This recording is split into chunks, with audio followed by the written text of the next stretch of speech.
Hey, good evening, everyone. It's Alex St. John, aka the Saint, streaming to you live from the Playcast deck. In this case, it's what is it? 8:30 at night. Kids are going to bed. Friday night. I just did a really long episode with a nice grim tone, ominous tone to it, just to drive away anybody who subscribes to my channel who doesn't need a good downer on a Friday. Sorry about that. Figured while it was top of mind, and I still have about 15 minutes left on my cigar, and a little bit of my whiskey left here. I figured I would talk about something constructive for a little bit that's top of mind lately. I want to talk about work ethic, attitude toward work. I've told people before, I'm from Alaska. I grew up in above the Arctic Circle, a place called Wild Lake, about 200 miles from anywhere in civilization. I was born in Berkeley, California in 1967. My parents were total hippies. They wanted to go be bush teachers because they had kids and couldn't join Peace Corps to go work overseas. So they got a Ford Foundation grant to go to the most remote native villages in Alaska in the 1970s to teach public schools. And so the first one my parents went to was St. George Island in the Bering Sea, several hundred miles off the coast of Alaska, closer to Russia than to the U.S. mainland. And St. George Island's basically a extinct volcanic rock. It's not actually an extinct; it's volcanically active. You can go dig places in the beach where the stone's so hot you can cook hot dogs over the rocks there. My dad's fascinated with geology. Used to take me when I was just 2 years old into these big volcanic caves with a little rock hammer and talk to me about all the different types of rock formations and the lava flows from the ancient volcanoes that form these islands. These islands are so far north, there's no trees on them. They're barren, covered with grass, populated mostly by fox and owls, stone, craggy beaches covered with sea lions. The only populations there are the Aleuts.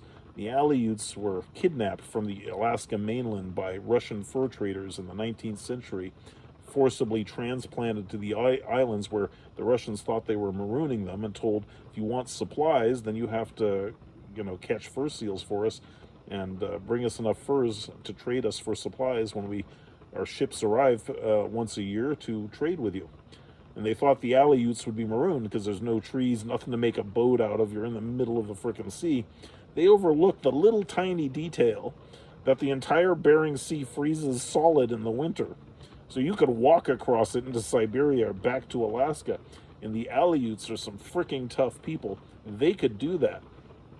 So ironically, even though it was a very, very tiny, harsh community to live in, the people who ended up living there and surviving there and fur trading did so on purpose voluntarily. They could leave, and they did if they wanted to. But after the United States bought Alaska from the Russians, there were these remote populations of natives there, and my parents taught school there. So, and I was 1 or 2 years old. My family packed up, brought my grandmother along to look after the young kids, and I spent some of my first formative years on a barren rock in the Bering Sea. I realize now this is an unusual story to tell because most people don't have detailed memories when they were 1 or 2 years old, but I do. uh, Turns out that there's a reason I'm very successful in tech, which is I have an unusual, extraordinary memory for a lot of detail. So I remember my childhood there at 1 and 2 and 3 and 4 years old in other parts of Alaska, in a lot of detail. And I have a lot of fond memories of those times because it's nothing to do. There's no TV, no electricity, no plumbing, no running water. I used an outhouse back then. Uh, when my parents, a little few years later, when they really made it, they bought 250 some acres in Fairbanks, Alaska, and bought a tiny one-room cabin there that we grew up in. So that was when they were really making some real money and teaching up there eventually. And that kind of land that far north was cheap. They nearly gave it away just to get people to move and populate Alaska. So I grew up in a one-room cabin for a lot of years of my life. And the thing I remember vividly, I realized that that's a very unusual childhood by Western standards. Totally normal for me. I didn't think anything of it, thought it was normal. But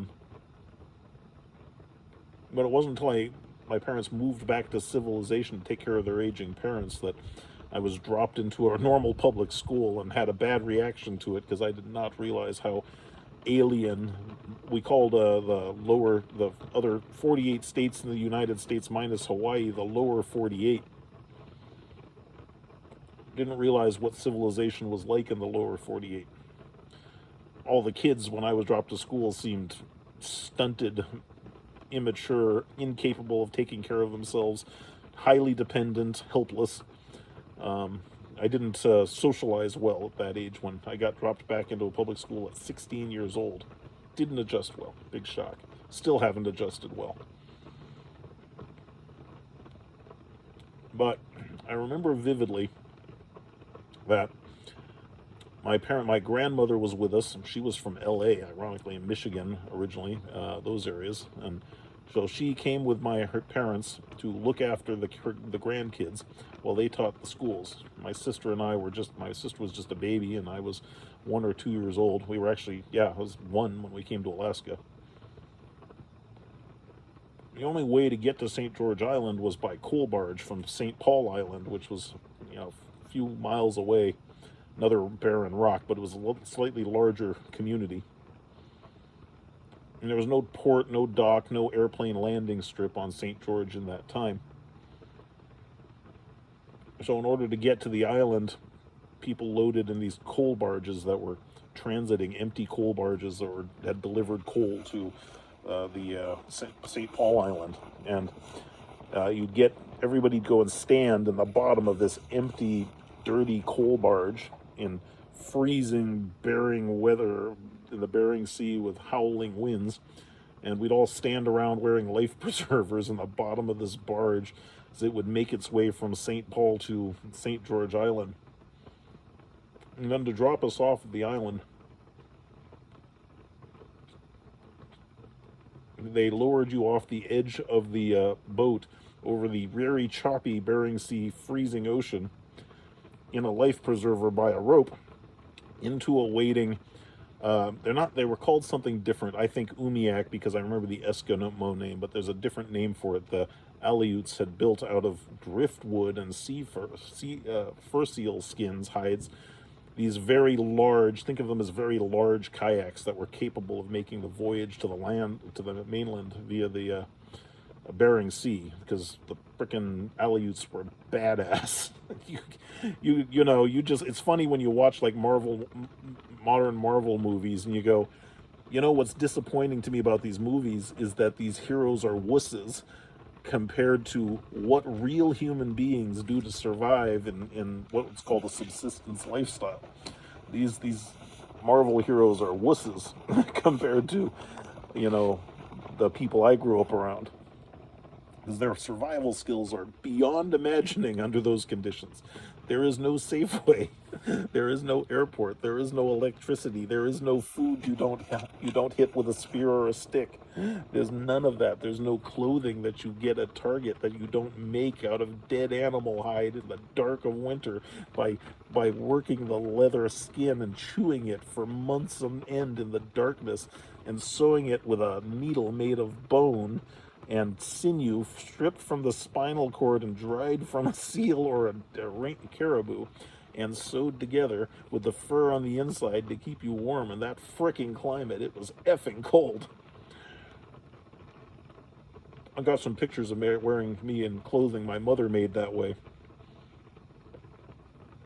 on the islands. So yeah, we were from civilization and could bring some of that stuff with us, but it was clear that even lower 48 American hippies, they could bring a certain amount of supplies with them, but once you got there, if you didn't go native and learn how to survive like that, you just weren't going to survive the winter. Now, the people were really nice, and helped out a lot. I remember there was a lot of the locals bringing us things, food and things we needed to survive that the liberal hippies from Berkeley wouldn't have thought they needed to cope out there. Um, but I remember what that lifestyle was like pretty vividly. And there was no job, there was no office job, there were no constructions, there was no factories. There was just death if you didn't bust your ass to survive. And all you did all day long was work to survive with your family and your community. That was just the way it was. There wasn't I'm tired of surviving today. It's 5 o'clock. I think I'm going to skip surviving for a bit. I need a break. I'm a little burned out on surviving. I need a nap. I'm going to watch some television and take a break from surviving. I'm burned out. I need some work-life balance because there wasn't any work-life balance in that. It was just death if you didn't work constantly to survive. And so I spent 16 years in an environment where there was no such thing as a job. There was just busting your ass, and everybody at every age had to participate in it. Everything you had to do everything, and life was very fragile there. There was a lot of people just didn't make it. Natural selection was on in full display in that environment, and so the attitude that industrial society, factory office hours, and labor unions, and being paid a fair wage for a fair day's labor, and then having time on the weekends to go to church or spend time with your family or do whatever was not a thing in that environment at all. You just, every hour of every day. And the funny thing is, if you just go to any farming community, it's like that, right? You go, there's no weekend when the cows don't need to be milked, or calves or crops don't need to come in, where you go, I don't feel like harvesting my crop. I think we'll just starve this winter and let it rot in the field. You didn't do that. Nobody did. That was and again, being American, this is a very unusual childhood for an American. Very weird. I get it. Totally normal for the 90% of the rest of the human race. Just everybody else, this was the norm. Now it's really exciting to see that in the 50 years since 50 some half a century I've been on this planet, that the world, all these countries have gotten a lot richer. People have come out of poverty on scales that stagger the imagination. It's wonderful to witness it all. Wonderful. Like Star Trek happening before your eyes. Amazing. But I remember it very vividly. And we weren't sad, and we weren't burned out because work was too hard, and we weren't trying to trade, hey, I don't want to spend a bunch of time on an ice floe hunting seals because I miss my family. All survival was a family and a community business all the time. Everybody depended on each other. And so you just grow up working, and the association of family and work for survival was just the way it was. And the interesting thing about it was immensely fulfilling. There weren't depressed, miserable, burned out people. Now, when you got to the native villages in the interior of Alaska, where I lived later on, there were serious alcohol problems. Good job, Western civilization. But certainly out there in the Pribilofs, it was not that way at that time. And so people were struggling for survival all the time. And it was a fascinating experience. And in that era, so they put us in the coal barge out in the middle of the Bering Sea. They lower you off the edge of the barge into these choppy Bering Sea waters in a life preserver down to a bunch of Aleuts in these umiaks, or these big ocean-faring seal hide and driftwood boats. And that natives would grab you and pull you into the boat, hopefully before you fell in the ocean. That worked out great for my family, all except my grandmother, who did get dropped in the ocean and had to be fished out. So she nearly got hypothermia. You were in the Bering Sea for more than a minute, and that's it. You're over. And she got dropped in the ocean. So my grandmother, my parents, myself, my baby sister, we all got lowered down off this coal barge edge. It was Unfortunately, I'm glad I was too young to, be be totally terrified by that, but it was a pretty scary experience. And then I remember the natives grabbing us and pulling us into the boat because being lowered off the edge and swinging was pretty terrifying for a 2-year-old, which is about how old I was back then when we first went out there. And I rowed to the Pribilof Island beach, unload us from the boat. There's all this big rocks and all these giant seals around. You don't realize how big sea lions are until you're standing next to them. 1,500 pounds, right? When they stand up halfway off the beach, they just erect. They're 7 feet 6 tall. So you're talking about half of a 1,500-pound animal. 700 pounds of it is 7 foot 6 above you when you're standing on the ground. And they're all over the place, and it's mating season. That's why they're all on the beaches. So the males are rounding up their harems of females and guarding them and yelling, barking at each other constantly. And they're quite aggressive. They don't like people coming near them. My mom was, from Massachusetts and just graduated from Berkeley. Acted like a tourist and went up to, had her Polaroid camera and went up to try to take a picture of one of these things.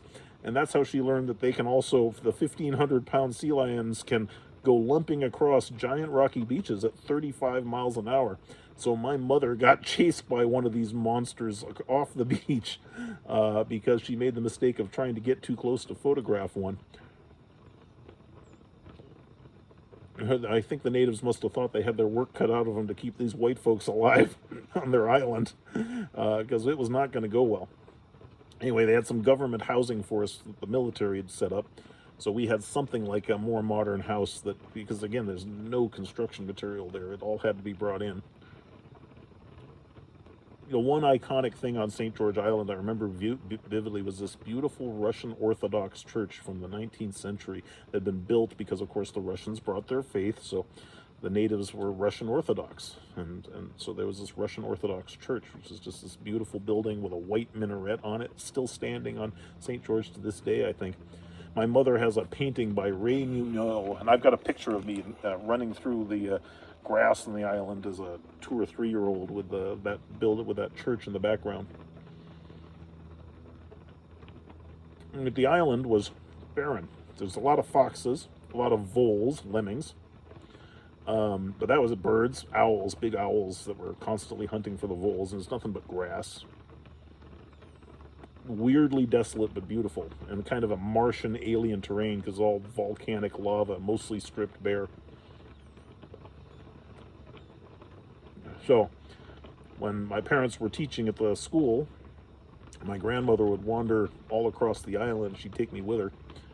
My sister was too young, and so we had Aleut girl babysitters who'd watch teenagers who'd watch my sister when my grandmother would take me out for walks. I remember walking along the beaches, and my grandmother would find these ancient glass sea balls, Japanese sea balls from 19th century fish nets that the Japanese had made. These beautiful blown balls were hand woven, and they would get torn up and carried by the tides and wash up on these islands. And some of them had been at sea for hundreds of years, so I still have a bunch of them. I have one over here in the living room that's under a shelf that I've had since St. George Island. My parents brought a lot back with them. They were beautiful. But my grandmother would go and collect these on the beach, and be seashells and things, and she'd just walk around the island all day. That's what we did. That's all there was to do. And the army would deliver food and supplies for the island, and there was no landing strip, so it was like an Easter egg hunt. It was really awesome. The military would fly low over the island, and they'd push supplies and mail out the back of a military cargo plane to just fly low over the grass. And that was a big event for all the Aleut kids and us, because all this stuff would come raining down, theoretically on parachutes and things, but often they just fly so low and the grass is so soft, they just push stuff out. So I remember vividly that there was a little store in town, a little sort of supply shop you could go to buy kind of Western goods. And you couldn't buy a can of anything that wasn't bent, and you couldn't get a box of cereal that wasn't crushed. And all our picture frames, the glass was all cracked because it had been pushed out the back of a plane, landed a little too hard. So I just remember that everything was a little bent or crumpled or crushed or cracked by the time you got it. But it was very exciting. So when the military plane flew over, the whole town would turn out and all these kids would go out running. It was like an Easter egg hunt to go look through the grass for the things that had been pushed out, and there'd be stuff burst all over the ground, and kids would run out and find where it had landed, and then everybody come over and collect it up. That was a big event. That was exciting. And I remember, that was the lifestyle. I was just a kid, but I remember there were lots of little birds flying around. There wasn't puffins, beautiful bird puffins, but there were lots of these little birds. And the way the kids would catch them is they had these long sticks. I don't know where they got them from, but they were really long, and they'd stand on the cliff edge and wave the stick back and forth so it would wiggle and make a whistling noise, and the stick would vibrate. The long pole would vibrate so fast. Think of it as like bamboo, but it was made out of spruce from the mainland, I think. And what this stick would do is when it was vibrating fast enough, it'd be too fast, moving too fast to see, and these flocks of little birds would fly through them, and whack, whack, whack, whack, the stick would kill them. And then they'd gather them all up and take them home to eat. And the native kids would often bring piles of little dead birds leave them on our doorstep as gifts. So we had our own supply of little birds that they brought us to eat. Parents kept us in during seal harvesting season when the natives were out beating the baby seals to death to get hides. So that was a little bit scary. My parents didn't want us to experience that. So we were kept indoors on the occasion when seal hunting season was on. But I do remember some of the kids brought a baby seal by the house to play with at one point. So I got to play with a baby seal that they had caught and brought up from the beach. You certainly didn't have a cat or a dog back then. Hopefully they let it go to its mother, unless mom had been harvested. Who knows? But that's what it was like back then. That's what subsistence living was like. Anyway, I'm telling this story as context because that's what it was like growing up in a subsistence lifestyle. And when I moved to the native villages in the interior of Alaska, that was another thing. But I do remember that we were there for several years, and I think during when school was off, my parents had this property in Fairbanks. We live in the one-room cabin, but they also got other Ford grants to teach in Russia during the Cold War. So I've actually met real KGB agents when I was 7 or 8. My father was working as a diplomat during the Cold War, and they'd bring diplomats over to Fairbanks for various discussions. I think I remember my dad participated in a Mutual of Omaha muskox exchange with Siberia in an effort to cool Cold War tensions. And I remember my parents telling us, they go, look, the people coming over, this is very serious business, and they come from an evil dictatorship government. And both my parents were fluent in Russian because they were from Berkeley in the 1960s. They were very sympathetic to the Russian communist government in that period. And it would say, these people aren't free. When they come over, they have KGB handlers, and it's very, very dangerous for them to talk openly. And so the deal is that, if these KGB handlers are no nonsense, you don't mess with them, and they have to be around them. But the deal is that if any of these diplomats or people who come over with the KGB, if they hand you a note, get it to your dad or mom right away. If they whisper in your ear and they say the words, "I want to defect," go tell an adult right away quietly.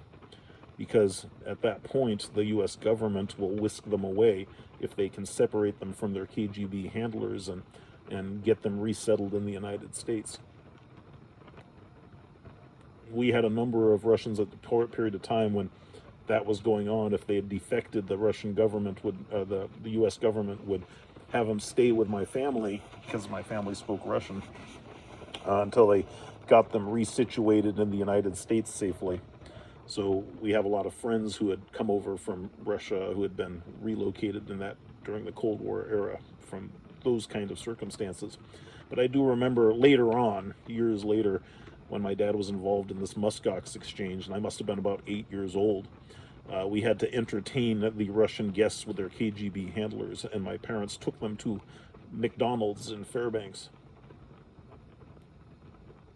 And I remember these people were wild-eyed. They could not believe that there was just bright lights and poor people eating hamburgers and French fries like it was going out of style, garbage, paper, and styrofoam pouring out of the wastebaskets because McDonald's had styrofoam, containers back then before it was not au fait to make things out of styrofoam. And so the garbage was just overflowing. The place is jammed. There's lights and all this food, and people are just walking away with trays of food. And I remember the Russians were wild-eyed. They'd never seen anything like this.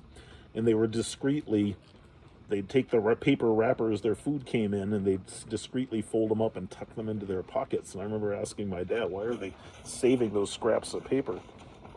And my dad would say, they get in Russia, they don't have toilet paper or anything like that. They're saving it. They're going to try to take it all home.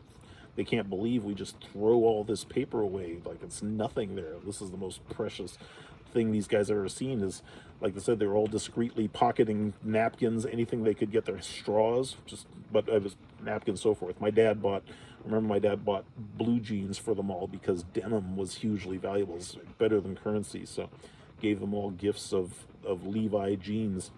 That was basically like giving Russians gold bullion back then. So I remember they couldn't believe the kind of affluence that even far north of in Alaska that people enjoyed. Well, I digress. So, telling you a Pribilof story. So, look at this. This cigar is really lasting. You're going to get good material out of me here. Good grief. But I remember, it must have been couple of years in on the Pribilofs. I was a little older, and I remember I was out wearing my parka, and I saw a guy. It must have been summer in Alaska, which who knows what summer is. There's no snow on the ground. It's just freezing wind, but there isn't the ice. The ocean isn't frozen over. That's how you know it's summer. The ocean isn't solid sheet of ice in every direction as far as the eye can see. That's summertime. I also remember being kept in because a polar bear had come wandering in off the mainland onto the island. The natives had to chase it off because it came across the ice floes from the mainland, and a polar bear on the island was not a good thing. So that was an emergency. They had to keep the kids in while a polar bear was being dealt with. But there's this guy in a military uniform. He was bald, he had glasses, he had some medals on him, and I remember he had just, a line of hair like a, like me when I haven't shaved this bit here. But I remember seeing a stranger on the thing, and he talked to me and, said, "Hi, kid," and chatted with me for a moment. And I remember going home to my mom and saying, "Yeah, I saw a stranger on the island. Who's that guy, and what's he here for?" And I remember her saying to me distinctly, I must have been 2.5 years old, and she says, "They're here to test a very big bomb." And I had no idea what that meant. But my dad told me that the military was going to test a bomb on Amchitka Island. And they were worried that the blast would displace the continental plate or send a tidal wave to wash it across the ocean if it caused an earthquake. They weren't sure. And so the military was going to come rolling up. There had been some population of Aleuts on Amchitka that they'd forcibly evacuated. I know that now. I didn't understand it at the time. I just remember hearing my parents talk about it. And I remember these military amphibious vehicles one day rolling up coming out of the ocean onto the stone beaches, rolling in through town, and they were like tanks, just like amphibious tanks with tractors. And the military rounded up the whole village, all of us and my parents, my grandmother, and everybody bundled us up and packed everything of any valuable and threw it in the back of these things. And I remember being all bundled up and sitting in my grandmother's lap, and they were crowded with people in the back of this amphibious vehicle. And then they drove it high up onto a local hillside, overlooking the village and the ocean. So we all had this view off into the horizon. It's, again, Bering Sea, cloudy, everything's, the horizon's just ocean as far as the eye can see, and then just haze intersecting it from a great distance. And I remember there was a countdown, and we were told we had to duck our heads and not look. And we had our faces covered as kids, and there was a countdown and then a long pause. And then we said, it's okay, it's safe to look up now. And the military guys were wearing glasses, like sunglasses, like goggles, but shaded. Way off on the horizon, my dad said it was a nuclear test, that they'd blown up Amchitka. I remember looking out through that haze, way off in the distance, and you could see far away what looked like a strange cloud formation, like maybe a mushroom, but it was really a mushroom cloud, but really far away.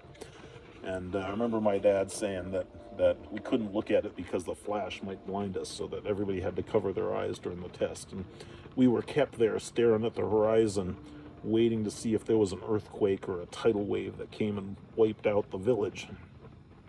Never happened. Nothing happened. And then we were all brought home.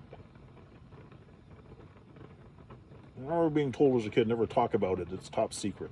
It's a big secret. We can never tell anybody. The parents had been instructed not to tell anybody, and nobody thought that a 2-year-old would remember everything.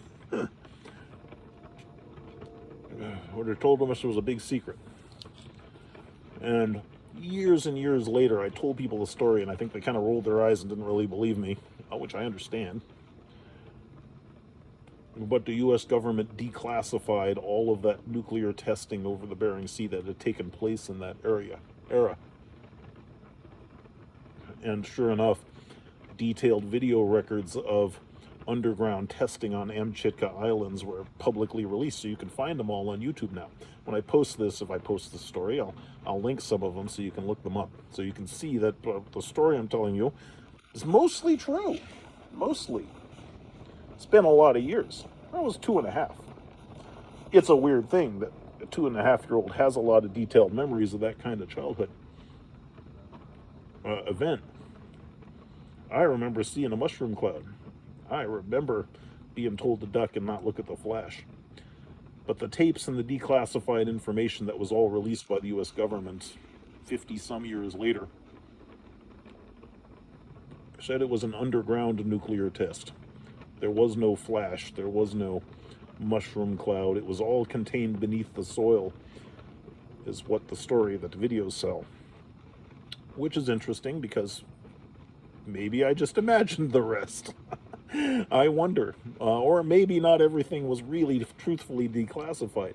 Because the reason that stuff was kept a secret is they were blowing up a lot of nuclear stuff in Alaska in that era, and to this day it probably is very politically difficult to be completely open and honest about some of the types of activities that took place in that era. But I find it to this day an interesting childhood memory.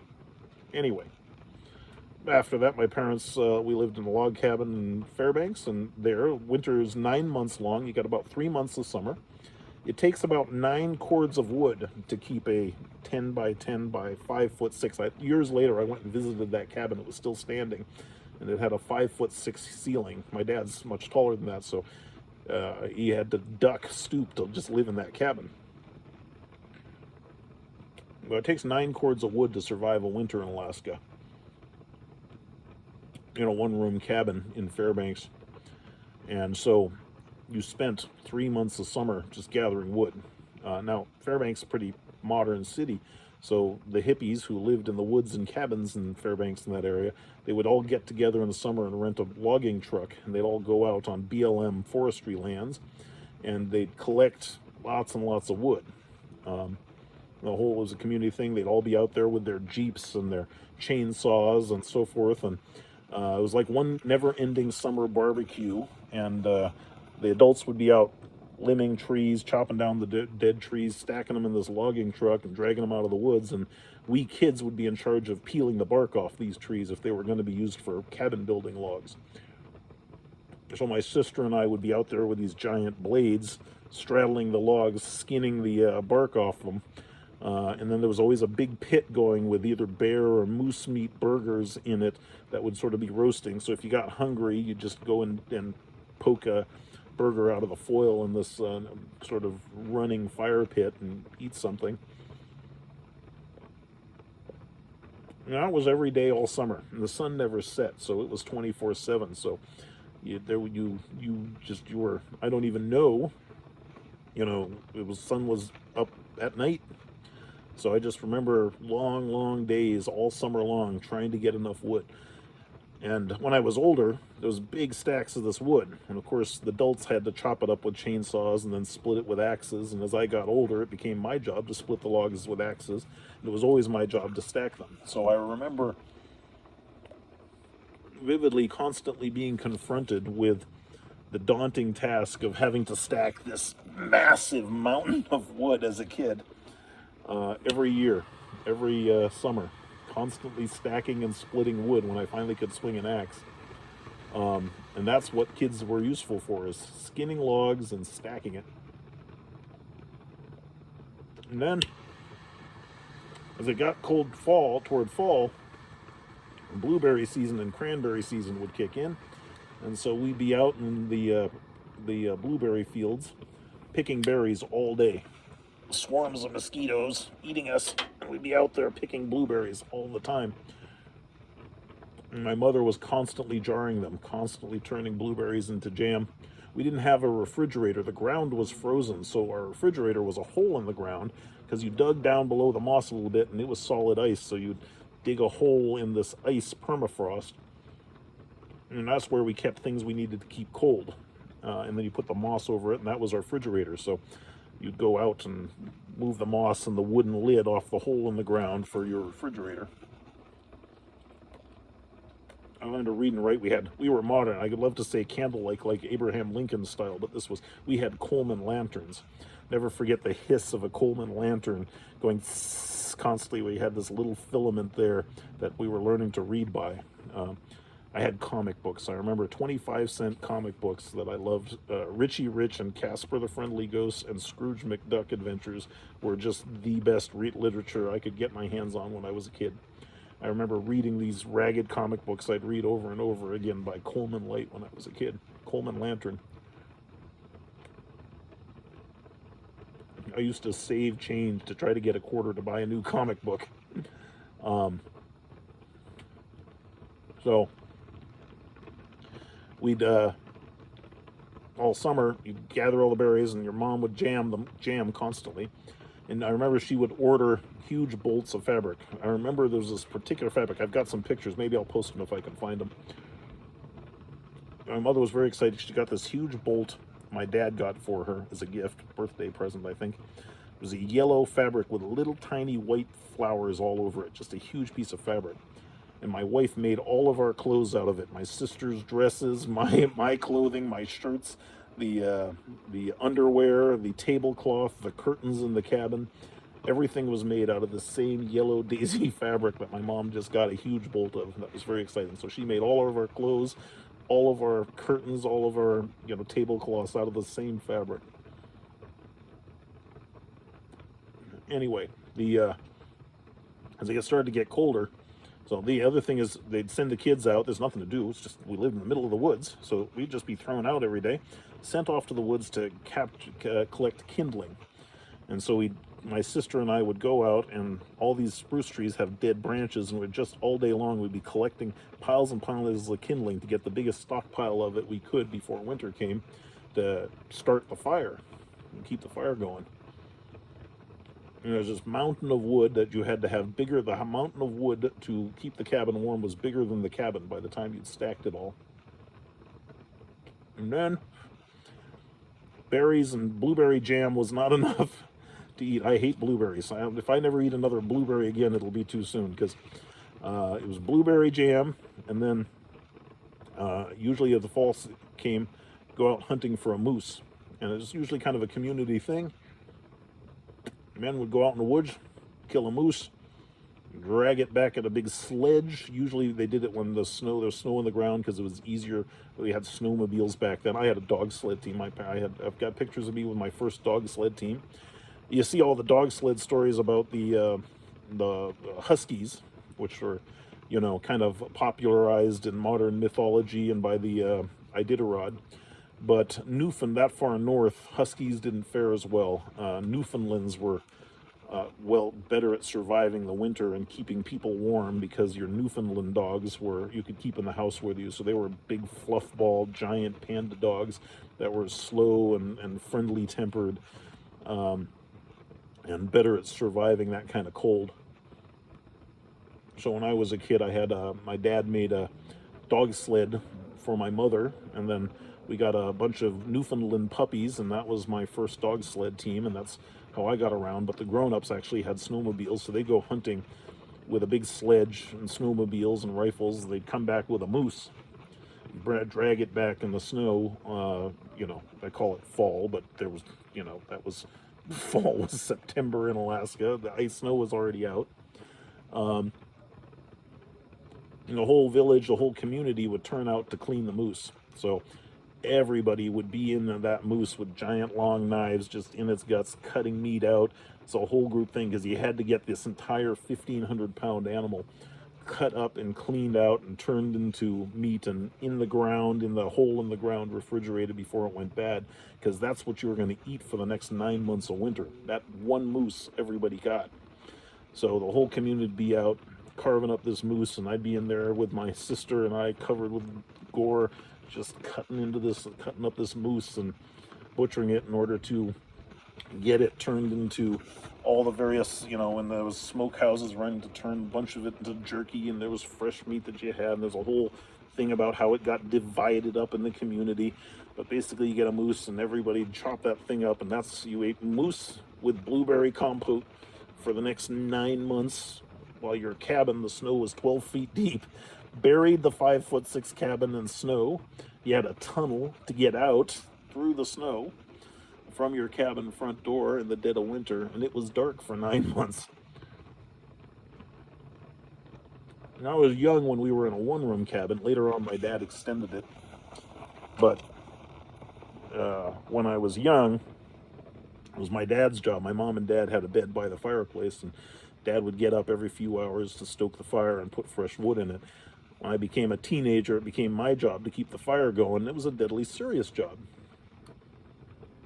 because in that cold, it was 50 to 60 below in the dead of winter, below zero in the dead of winter in Fairbanks, Alaska. And if the fire went out ever, it was too late. You couldn't get the place warm enough to survive. Even if you got the fire going again, it was often too late. So the one thing that was sacrilege was to ever let the fire go out. So eventually it became my job to sleep by the fire, and anytime it got a little chilly, it'd wake you up because you start feeling that bite of cold, and you go put logs in that fire and keep it going so that everybody survives. And you do that for 9 months. You're out with an axe, dig through the tunnel in the snow, chopping the frozen wood out of the pile and bringing it in, scooping buckets of snow and melting it on the fire to have fresh water, because that was the only source of it. And the other logs would be drying and melting by the fire, so that they would be dry and fresh by the time you needed to throw them in the fire to keep them going, because frozen ice-caked logs didn't burn so good. And that's what we did for 9 months in the dark. And that's what everybody did. That's what was normal. I remember when the pipeline came to Fairbanks, this is the oil, Alaska discovered oil. So the first time there was a job boom, there was real money in that community. So a lot of people who were living subsistence lifestyles went to work on the pipeline to get money. And mom and the kids were left behind in the cabins for months at a time. While dad was off work on the pipeline, my dad went to work on the pipeline. Everybody's dad did. And some of the other hippie neighbors we had who lived in cabins had large dog sled teams. They had to be taken care of while the folk were away at the pipeline earning money. They were gone for months at a time.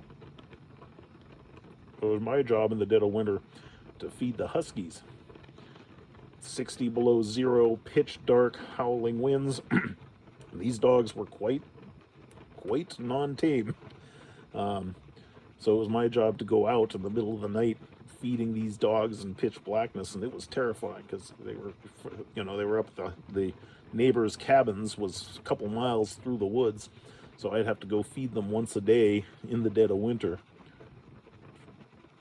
because the people who owned them were gone working on the pipeline.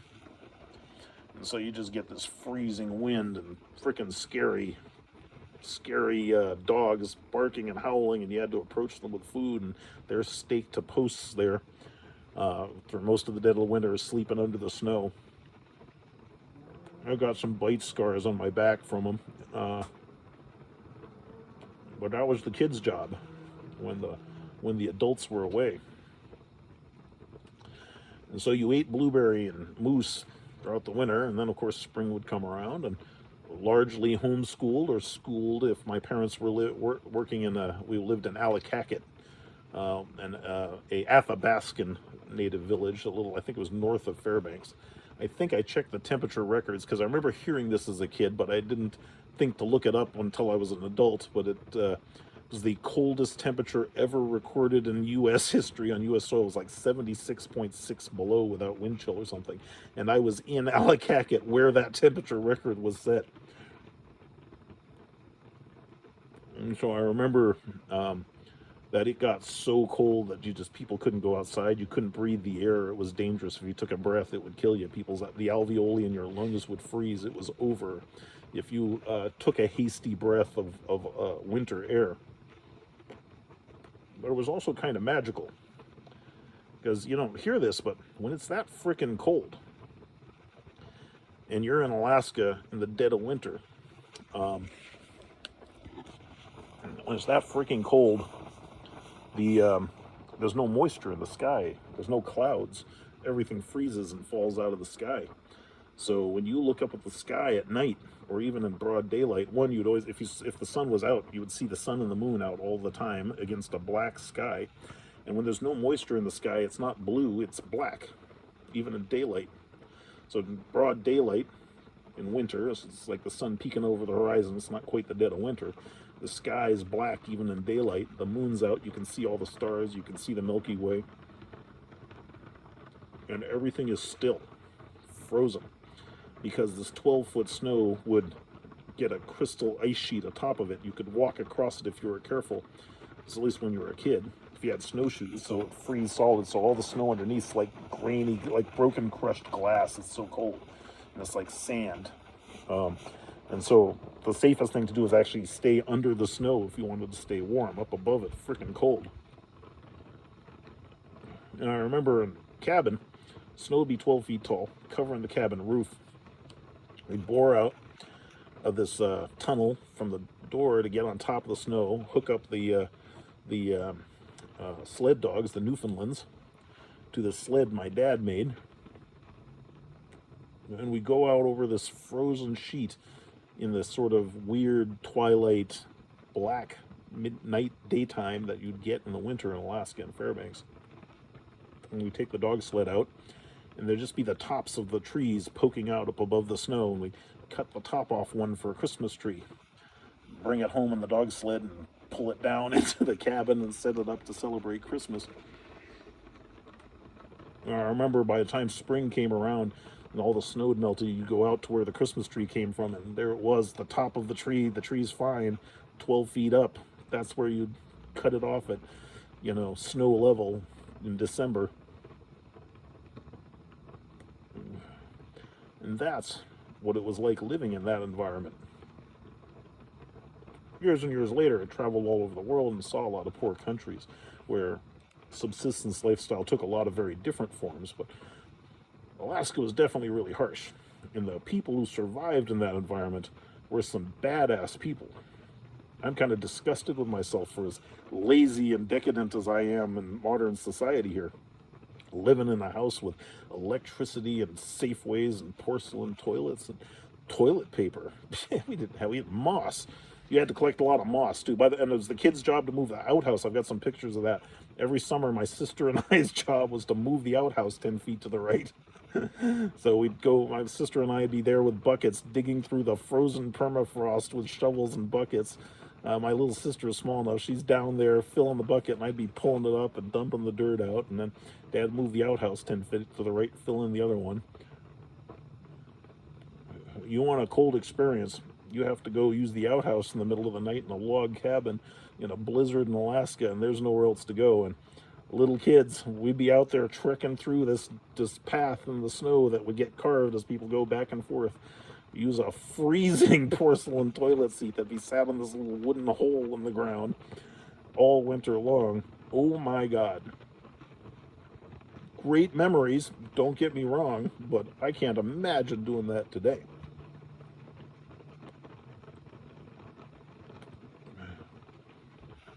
"16 years later, my grandparents are getting a little older on my mom's side.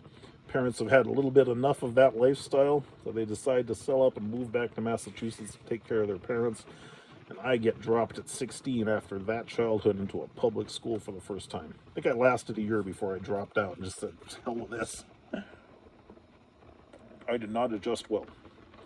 Everybody seemed lazy. They didn't work. Nobody busted their ass. I was idle. It drove me crazy because you're physical all the time. You're constantly working. And all these people just sucking up media, watching television, witless, have nothing to do, don't take care of themselves. It's just food is always available, just sitting there. Houses heat themselves. There's light that just comes from everywhere. There's nothing you have to do to survive. I remember my first year in a public high school, and it's winter, and I'd like go to school in shorts and there's snow on the ground in Massachusetts, and they thought I was freaking crazy. And I thought, it's like, it's summer all the time here. What are you guys talking about winter?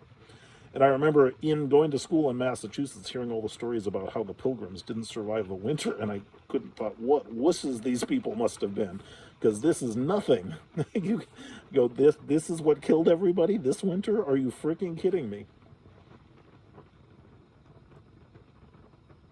And again, it's a great story. I've got the ultimate. I went to school uphill and downhill, uphill both ways. Boy, have I got the ultimate story for that. But the purpose of the long story is, one, I'm still burning through a cigar I thought would only last me 15 minutes, but man, I'm getting an hour out of the other half of this cigar. But I didn't adjust well to that environment because the kids seemed lazy and dumb, and they didn't know how to take care of themselves, and they seemed infantile, and everybody talked to you like you were a child who couldn't take care of yourself. And I just, you come out of Alaska after that experience, you're pre-adulted by a long shot. What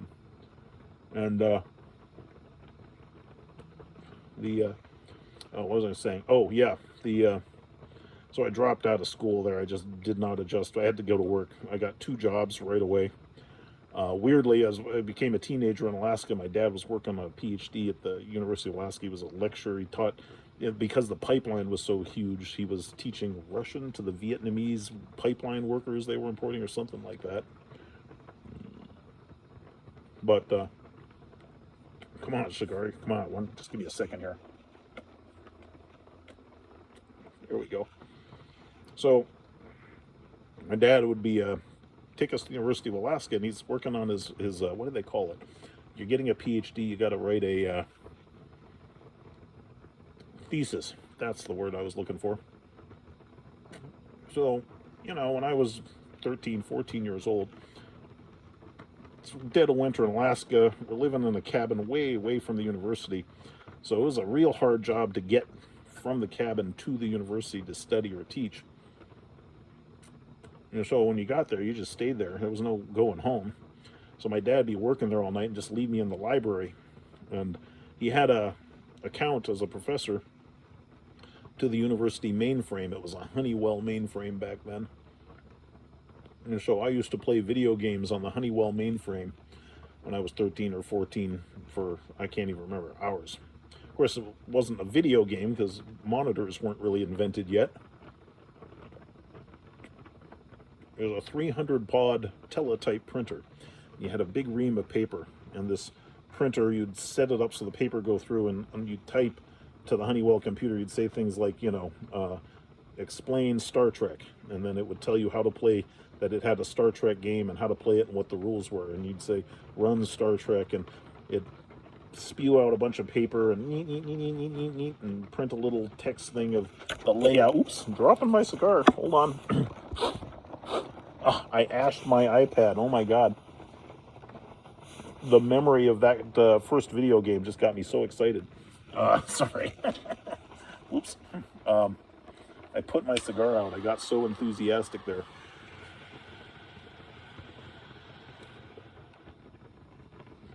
Come on.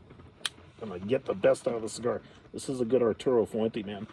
I don't want to waste an inch of it.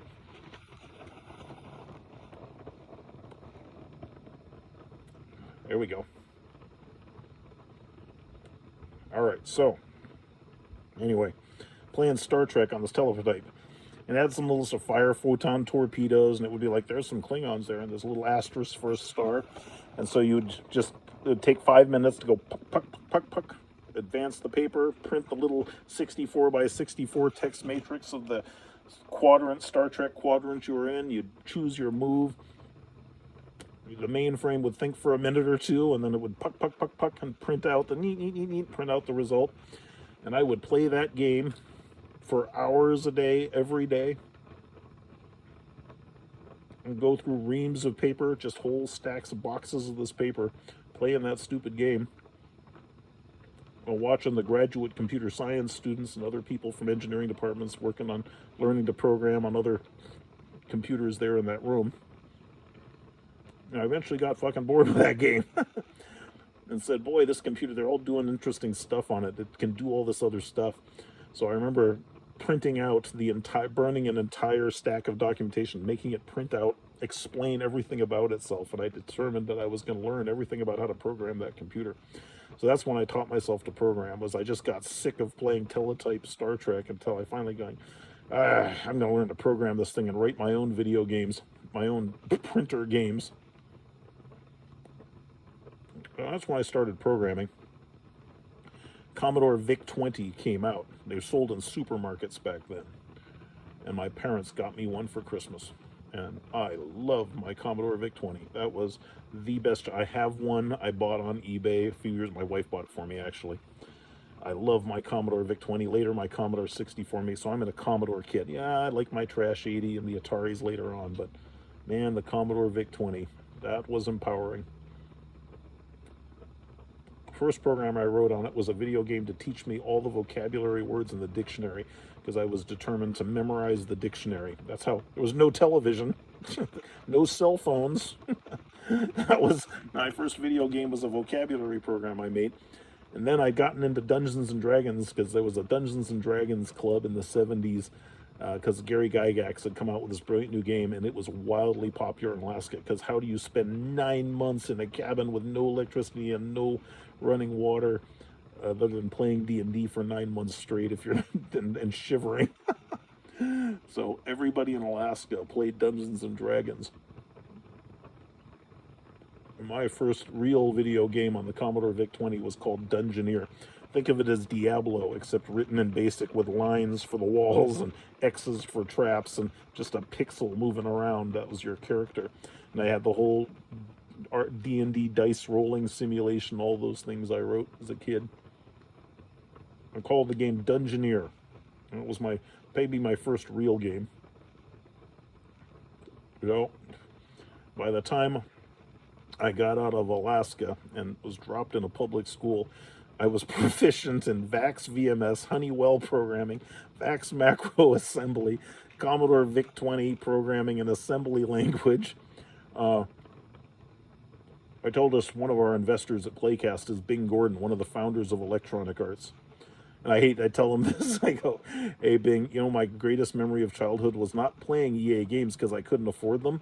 It was hacking the security off them. So I learned to crack video games, EA video games on floppy disks on my Commodore 64. So I was the kid who would I was that cool kid who had a box of floppies around that if you wanted the latest games, you paid me $1 and I might deign to give you a copy of one of the games I'd cracked, because nobody could afford the EA floppy disk games back then. I was that kid. So by the time I was dropped into public school, I was already a prolific programmer. I dropped out at 17 and was working for the University of Massachusetts and banks on IT stuff and programming. I was a system admin, or NODI we called them, the University of Amherst fax system. Vax cluster at one point. Worked at a PC store when I decided going to public school wasn't for me. So I remember I told you at the beginning of this time when I thought my cigar only had 15 minutes left. This was about modern work ethic. Well, I tell you all the great stories. One, because they're great stories, and it's Friday, and I like sitting out here enjoying a cigar, talking to myself. But and again, I showed you this earlier, but it's even cooler at night. Look at that. See?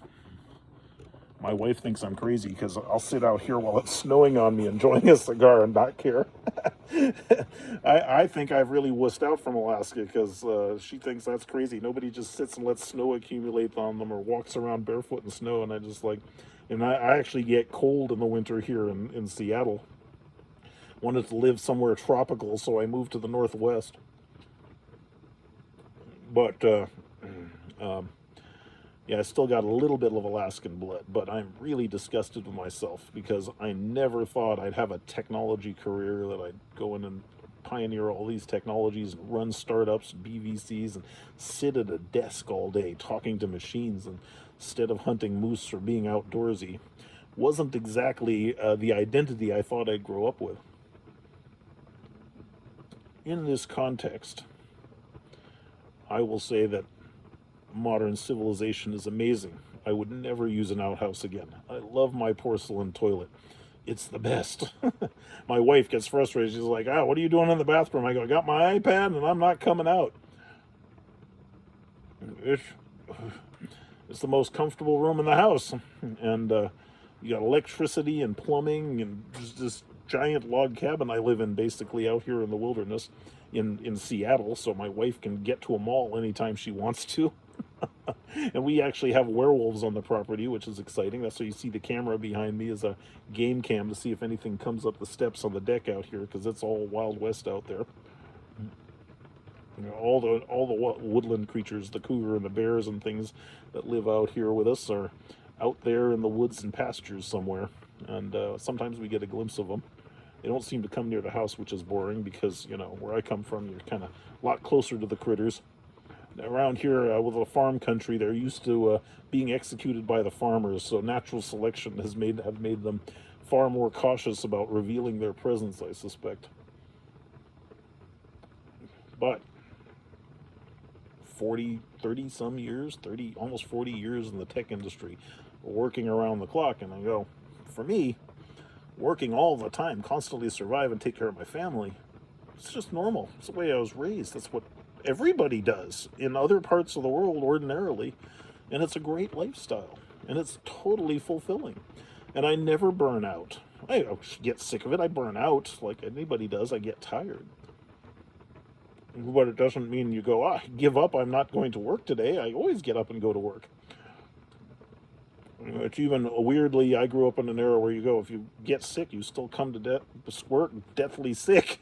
And of course everybody gets it, but that's what everybody does. You're all going to get the cold anyway. You live in a small village in Alaska. Who are you kidding? So the culture of civilization is wonderful. The wealth, the opportunity, the ability to sit on your ass and push a mouse and get paid money beyond imagining is this incredible luxury that everybody takes for granted here. It's so used to it, so entitled to it. And I've never gotten used to it.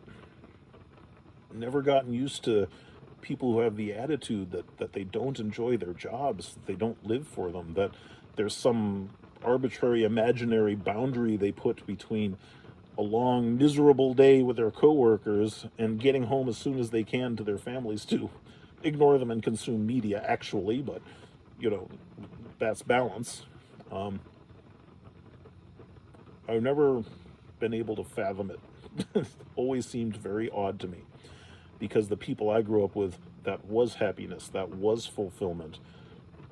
And again, I love the fact that I can work in the barn or in my basement because you're surrounded by your family all the time. So it makes it much easier to work 114-hour weeks if you're not spending an hour and a half commuting far into the city in order to sit in a sanitized office building with coworkers and then commute all the way home. All of that seems like a crazy idea. It baffles when I go to Seattle. You know, I cannot fathom why why Bezos, anywhere in his right mind, said, let's set up a massive city of buildings and office buildings in downtown Seattle and force everybody to live in this giant metropolis at incredible expense and incredible commute pain and difficulty in order to work together. Just seems like the strangest idea ever to me. What a dumb idea. That seems miserable, right? So I don't fault people for going, this sucks. What are you guys doing? Why would you do that? But the reality is, I get it. I've run so many technology companies and worked with so many huge companies at this point that I get why they do that.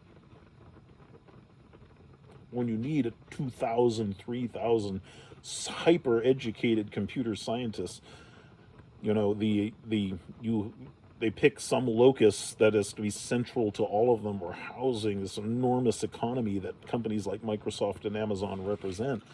That these central locations at some business level makes total sense, even though they're tremendously expensive and lead to these commuter lifestyles that seem pretty miserable. So that you get a tech culture full of people who maybe they enjoy their careers and find them fulfilling, but they're constantly counting the hours to get home and trying to figure out how to create more free time for themselves. No, I don't want more free time. I want to get more work done. Because surviving and providing for my family is immensely rewarding. That's the purpose of life, or that's what it feels like to me. That's how it was where I came from. So when I hear people talk about going, oh, this is inconvenient, and the 40-hour work week and back to office, and blah, is very hard for me to relate to, because I see these people tired and miserable or complaining about the best freaking thing ever. Just they drive around in robots. They have plumbing. The food serves itself. I'm down the street from Amazon. I ordered fly tape today just needed to, because we had some flies out in the barn, so I ordered fly tape. It was delivered directly to my doorstep. $5 worth of fly tape in a couple hours. Well, are you kidding me? How can you find it anywhere in your heart to find misery in any of this, to be unhappy about any of it? How can you take this for granted? And yet they do. Like, I remember in the 90s at Microsoft, these 21-year-old millionaires just totally entitled to it and were griping constantly that they weren't getting paid as much as the other millionaire next to them, and were envious and competing with each other because they all felt like they were being Microsoft, reviewing people on a curve was such an indignity to an unfair distribution of six-figure salaries and millions in stock option.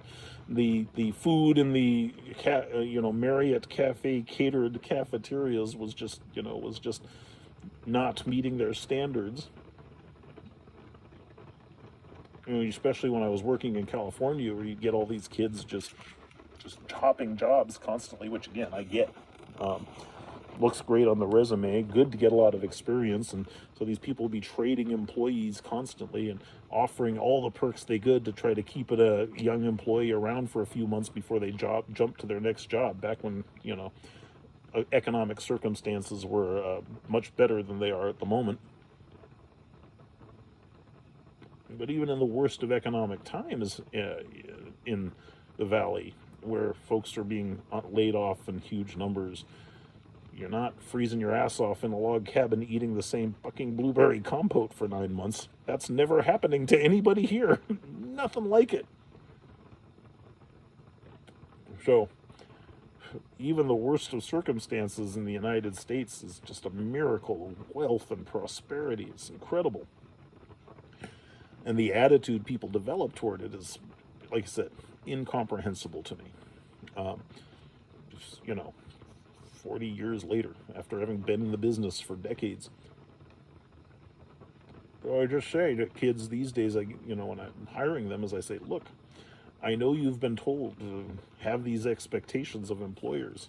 I know you've been told what's fair and that it's mean and demanding to say we work a lot. Now, when I hire people, and I say it jokingly, but I'm trying to teach kids to maybe get some hint of it, is you go, hey, we're a tech company.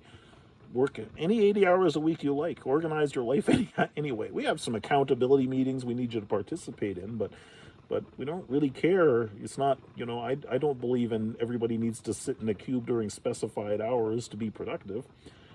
But you do need to produce a lot, especially if you're at a startup and you're trying to compete with a global economy full of people who are really motivated by money and trying to make as much wealth as they possibly can, a whole global economy of it. If you think that it's a 40-hour job like working at Starbucks, you're not going to go that far in tech ever, and you're certainly not going to have a very long, resilient career in it. Because difficult times come. They happen.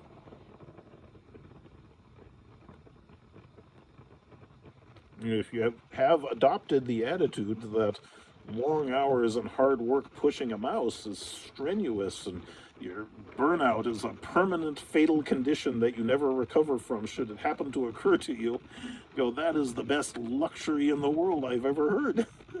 I love working to exhaustion. And of course it's hard, and of course there are things in startups that are scary, but you're never going to end up starving on the street like you do if you lose your job in Chile or Argentina or Venezuela, where I've had studios and visit game studios working there and seen, very brilliant people struggling and working very, very hard to have a semblance of the lifestyle we take for granted every day here. It's amazing, and I've run companies and worked with studios all over the world. I've got an episode back when the Ukraine war started about a team of engineers I had doing mobile ports for me at Wild Tangent out of Russia. Nikotova was the name of the company. And I was doing business with them and paying them to, create mobile ports of our downloadable PC games at the time. I didn't think much of it, other than, when the Anna, what was her name? Nikotova, the president of the company, would come to do business with us. She'd take us to dinner and I'd do business with her. And she invited me to St. Petersburg in Russia. What year was this? This would be around 2004, 2005. And I went to St. Petersburg to talk about a bigger deal because Wild Tangent had gotten quite huge. We needed a lot of games ported to mobile. And so I went and visited their offices, which were an abandoned KGB building with a big hammer and sickle in it, right after Russia had this massive economic collapse in the 1990s that had destroyed their economy. And so this office building was 450 all women doing mobile ports in an old KGB building. No makeup, no fancy dresses, highly educated, and they'd all banded together just because it was Wild West in Russia and very dangerous apparently for women. So they had formed a porting company just to sort of secure themselves a way of making a living that wasn't dangerous. And they had their main headquarters was in Kiev, Ukraine, which was part of Russia, or one of the fallen Russian states at that time. And so their headquarters was in Kiev. And I was astonished to see these people struggling to have tech careers and how hard they were working and how hard their environment was to survive. I was like, fuck, I'm going to do a business with them as much as I can justify when I saw that, because it was just such a moving thing to see people like that working so hard to struggling to survive. And I go, yeah, they're great mobile porting companies in the United States at 6 times the price. And I know maybe I should have been hiring Americans, but man, I felt a lot better about myself hiring Nikotova to do that work. I'm glad I could support that. Years later, when Russia invaded Ukraine, and I looked her up on LinkedIn and reached out to her to see how she was doing and what had happened to Nikotova. She said she had to evacuate her company from Kiev to Poland, so they're still operating.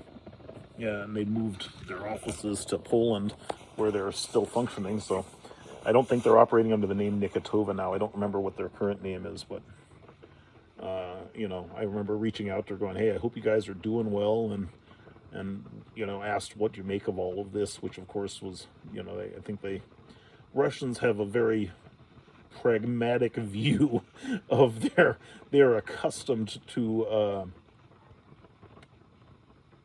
failed government. If you to articulate it bluntly, they assume that they have to survive, and that working in tech and functioning that way and doing whatever you have to for as many hours as you have to be productive to take care of yourselves is essential. And that's what it's like in a lot of other, and I was in China in 2008 when the game industry was first coming there, and there were all kinds of Chinese studios just trying to open, trying to figure out how to do 3D graphics, how to build game outsourcing businesses, and how to build a game industry in China. I worked with Pony, the founder of Tencent, at Wild Tangent when he was just a startup, when they were just starting Tencent back then. Tried to acquire my company, tried to buy Wild Tangent for $10 million back then, and I turned him down because, that's irrelevant money by American standards. Ah, dang it, my cigar's gone. Come on. Bother. I was having such a good time, but I've been going for an hour and 16 minutes now. I'm gonna nurse the cigar along while blogging. Anyway, so all I'm saying is that the Western attitude toward work ethic, to how we're compensated, it seems to me, I see unhappy people not enjoying their careers, living in these lives that are imbalanced in a way, and then they have an attitude about work that makes them miserable, and they all pass it on to each other and promote it and tell each other that they have the right attitudes toward hard work. Pushing a mouse, not cleaning a moose, not chopping 9 cords of wood and stacking it for a winter, in air-conditioned office buildings with robot cars driving them to work, where crappy coffee is available next door in your office building from Starbucks, in any quantity you want, is unfathomable to me. And it's not that, again, if I post a video like this, I expect that in some sense you get just incredible ire and pushback. Like, we just really feel entitled to our misery and to our attitude about work that makes us unhappy, and our perpetual dissatisfaction with hard work and how we're compensated, expectations. I go, yeah, I know you guys all live in that world, and it's and how you manage to find a way to be miserable and to be put upon and to feel like you're being taken advantage of when you're the most unfortunate fucking people in the history of the human race, even on the worst of days and in the worst of economic conditions, is hard for me to relate to, honestly. But I do get it. I don't think I could use an outhouse or go without electricity or a porcelain toilet or a Safeway ever again. Don't think I could ever persuade my Western wife to go live in a cabin again, because it's really quite happy and fulfilling memory for me. Somehow she doesn't believe that, a place that is, for the 3 months of the year when the sun's out all the time, is constantly infested with mosquitoes, would be a good way to raise our children. I wouldn't even dare to suggest it to her, frankly. So I get it. I wouldn't trade this for anything. But I do wish that a lot of the people I work with and know, would be happier, would go, hey, this is some great shit, because, boy, I'm happy. It's a lie. Just go, this is the best. Even when it's the worst of economic circumstances and it's terrible, it's hard to find work, or consulting or raising venture capital is hard, or you can't have the nice office space and the comfy aileron chairs that you really need to because you get carpal tunnel pushing a mouse too much. Doesn't fucking get better than this, man. I tell you. And if you just tried to listen past the rage that somebody telling you these stories might trigger, which it does when I talk to people like this all the time, and I totally understand it. If you just for a minute try deciding to feel happy about it, try appreciating it, you might have a much better day, and you might really enjoy your career, because it's fucking fantastic, and I sure as hell enjoy mine every minute of it. I never want to stop. Ooh, coyotes or werewolves are coming out. I don't know if you hear things howling in the background here, but it's wilderness time in Seattle, Washington. Well, really out in the hinterlands around Redmond. But, yeah, just down the road, giant city-state of yuppies sipping their lattes and driving their SUVs to work in their comfortable offices, living in terror of the announced layoffs that Satya Nadella is about to announce, or has announced. I feel bad for all of them, because you go, yeah, it's going to be tough. I get it, but I'm just saying, you just embrace. You got a great life, incredibly fortunate, incredible career. Even in the worst of times, it's fantastic. And if you just tried adopting the attitude that surviving every day is always a job, taking care of your family and your loved ones, given the incredibly elite status that a few of us have for having the intellectual and mental capacity to handle the complexities of a modern technology world that gives us these career opportunities, it's immensely rewarding. And if you just tried appreciating it, just try adopting the attitude of being grateful for it all, you'd have happier lives. And you wouldn't have to whip yourself to put in hours of time doing it. You'd just want to. Wouldn't that be nice? What if you just wanted to work all the time? What if you just felt nothing but reward every chance you get to make amazing technology products and services and get paid to do it, and to take care of your family doing that, instead of going to Barrow for 6 months or whatever it was, working on the oil pipeline in freezing cold 60 below snow? That's the alternative for most people, except us. And we hope it stays that way. So, if I was giving advice to young people, I'd say, look, I understand the message that you get from society, your parents, everybody who's used to thinking of themselves as a slave to evil employers.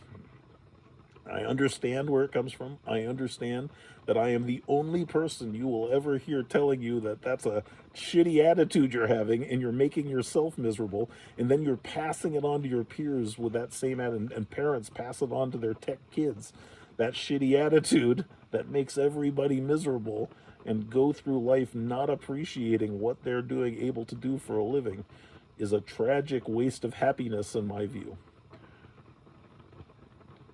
And if I could pass on to a young generation of kids who are struggling to get tech jobs at all, and are having to serve lattes with their computer science degrees, that this too shall pass, and that is much better than the alternative from your point of view, because I don't think you last 2 minutes in Alaska under anything like the circumstances I grew up in. That attitude would lead to a much happier, healthier, more fulfilling life, working constantly, around the clock, like you're a bunch of Cold War era survivors in Russia trying to avoid any of the predations of what's basically a mafia economy in order to take care of yourself and survive. At least that's fucking living. It's fucking living, and it feels great. I mean, not the miserable parts of it. I'm just saying that. And again, if you ever worked with Russians from that era, I can't speak for them today, because boy, things have changed. But I kind of suspect it hasn't changed a ton, because it's still obviously really effed up over there, isn't it? Stayed effed up for decades and decades. What a tragedy. I'm so glad a lot of them have been able to escape it, too. A lot of them get to come here or other countries. A lot of brilliant, brilliant people. But all this technology, all of our innovation, all of our brilliance has produced a global economy for hardworking people and technocrats. And a lot of those people are living in much scarier times than hopefully we'll ever face here. And adopting a little bit of that attitude toward your work ethic in scary times might cause you to experience a level of career fulfillment I definitely don't think you're going to get thinking of yourselves as modern factory workers, which just a lot of people seem like they do. You know, if you're a kid with a computer science degree who just graduated and really upset that you can barely afford to get in solid 12 hours of video game playing before you have to go to work, so you know, try unplugging the game for a little bit and just working all the time. You may discover you enjoy it, and it's rewarding. And working with other talented people in the real world for your community's survival is a lot more fulfilling than the artificial fulfillment you get from playing a video game or consuming media constantly. Anyway, we'll see if I lose subscribe. We'll see if my subscriber population drops below 400 with this one. but that's the conversation I wanted to have about work ethic and attitude toward it. Maybe you just have to grow up that way, the way I did, to see things that way. You can't. I understand if you just never experienced anything like that, you go, I just can't relate to it. I'm miserable all the time because I know somebody next to me who's making 130 and I'm only making 110. I guess I get it. But there are a lot of people in the world where it's a lot worse for them. And they have no choice but to bust their asses. And they're not worried about their work-life balance, and they're not worried about equity in the company. And by the way, everybody should ask for equity in the company. I'm totally for that. But I'm just saying, that's not what their primary motivation is compensation for working that hard. It's because they're surviving, working, busting your ass because you feel like you're surviving and taking care of people you care about. Real people, not virtual people, real people that you take care of. That's rewarding. That's fulfilling. So if you're having a career, having a hard time feeling right about it, having a hard time feeling joy or feeling finding purpose in it all, or think that burning out is a fatal thing that you don't recover from and you have to religiously guard yourself, protect yourself from at all times.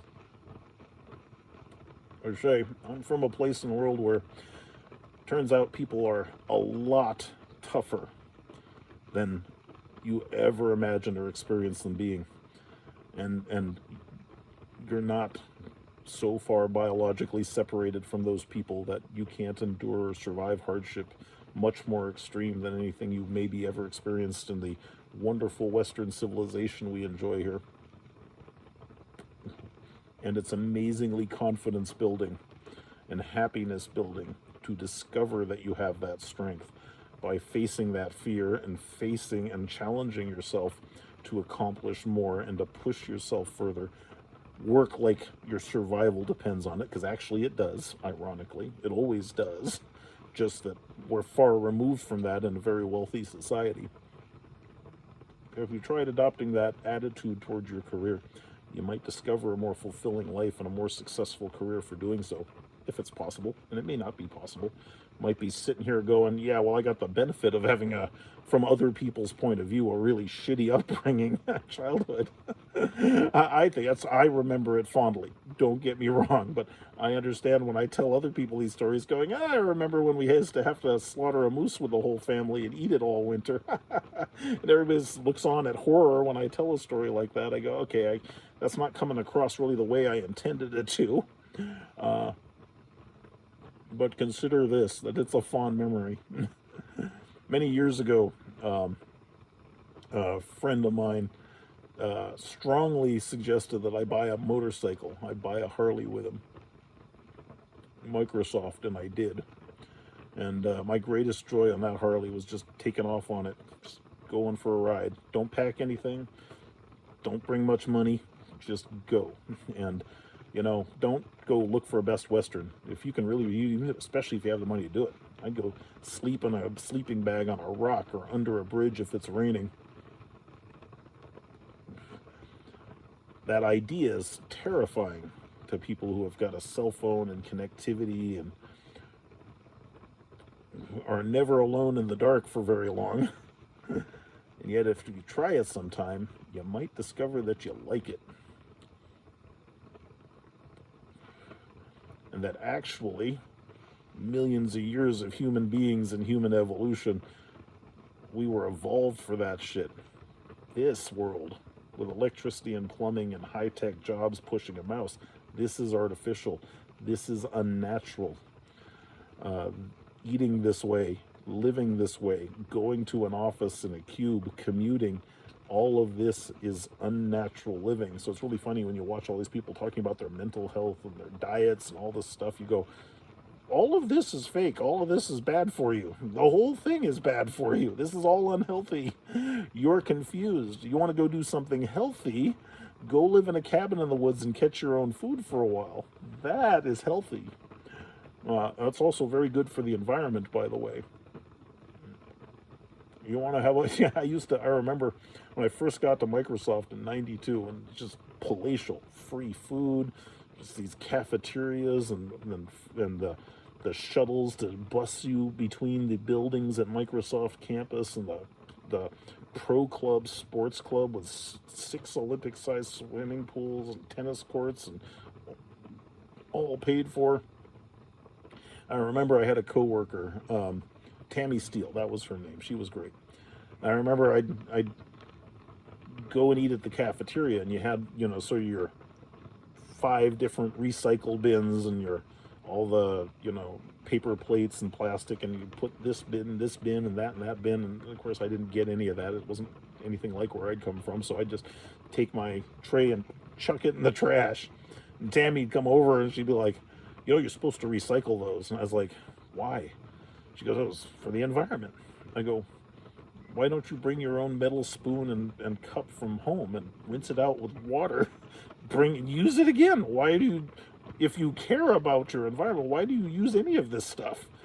You live in a 3-car garage, 3-story building, a 6,000 square foot house with your husband and no children, in a mansion, while working at Microsoft, and you're worried about recycling this paper plate? She didn't give me shit after that. Of course, I probably, was a huge asshole for saying something like that, but just as like, don't get me wrong, okay, if you think this is your idea of being efficient, okay, but why don't you just, if you feel bad about, too much refuse in the landfill, go get a cabin and grow your own food for a while. That's, if you mean it, that's what you do. Otherwise, don't tell me about it. I don't think, you sound crazy to me. Have you seen the size of your house? You have a parking lot just for your boat. Your garage has 2 slots, 1 for each of your cars, and you both work here. You wouldn't dream of commuting in the same car here. And they're both gas cars in that era.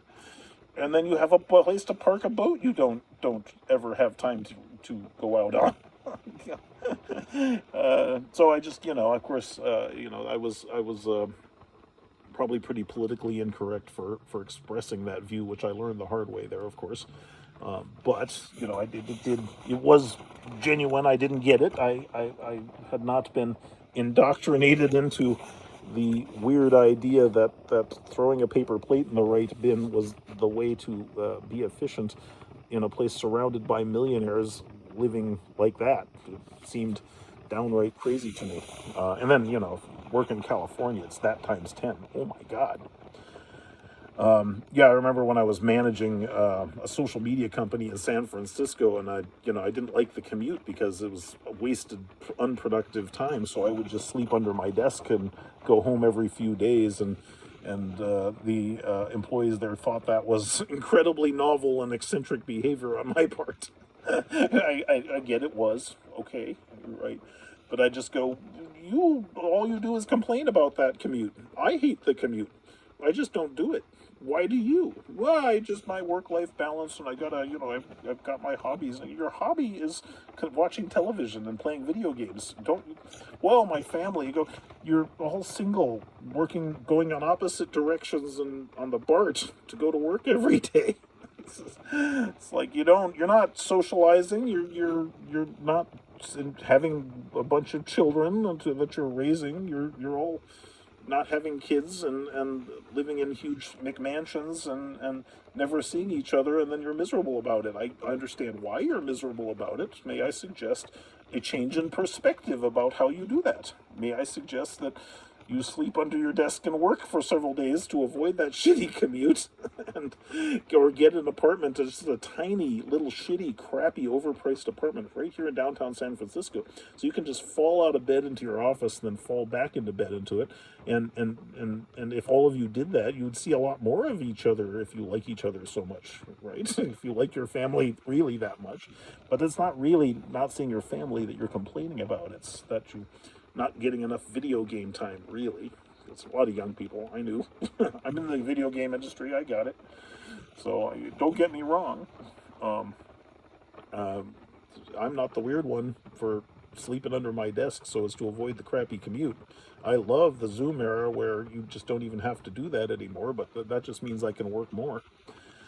Anyway, so what is it? 1:36, an hour and 36 minutes. Boy, that cigar really lasted. That was half the cigar. Good grief. Well, so there's old guy stories from an Alaskan for you.